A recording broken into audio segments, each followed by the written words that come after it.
ছিল একজন হরি জিহুরা নগরে ছিল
শখরিয়া নামে এক সাধু ছিলেন। কোথায় না সেই জিহুদা নগরে। জিহুদা নগরে শখরিয়া নামে এক সাধু ছিলেন। তিনি ছিলেন ঈশ্বরের পরম ভক্ত। তার স্ত্রীর নাম এলিজাবেথ। আর সেই এলিজাবেথ ছিলেন একজন সতী সাধ্যী রমণী। কিন্তু মাগো, তাদের দাম্পত্য জীবন খুব একটা সুখের ছিল না। তাদের অভাব ছিল না কিছুই, গাড়ি বাড়ি টাকা পয়সা ধন সম্পদ সমস্ত কিছু ছিল, শুধু ছিল না একটি সন্তান। একটি সন্তানের অভাব ছিল তাদের। তাই বলছে দাম্পত্য জীবনে যদি কারো সন্তান না থাকে তাহলে সেই জীবন সুখের হয় না, শান্তির হয় না, আনন্দ থাকে না সেই সংসারে।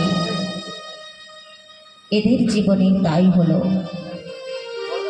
গ্রামে গঞ্জে তাদের নামে একটা বদনাম রটে গেল। পাড়ার লোকদের কাছে তারা মুখ দেখাতে পারে না। পাড়ার মধ্যে বেরোলে সবাই নানা রকম কথা বলে, নানা রকম লাঞ্ছনা দেয়, গঞ্জনা দেয়। তাই তারা সহ্য করতে পারে না।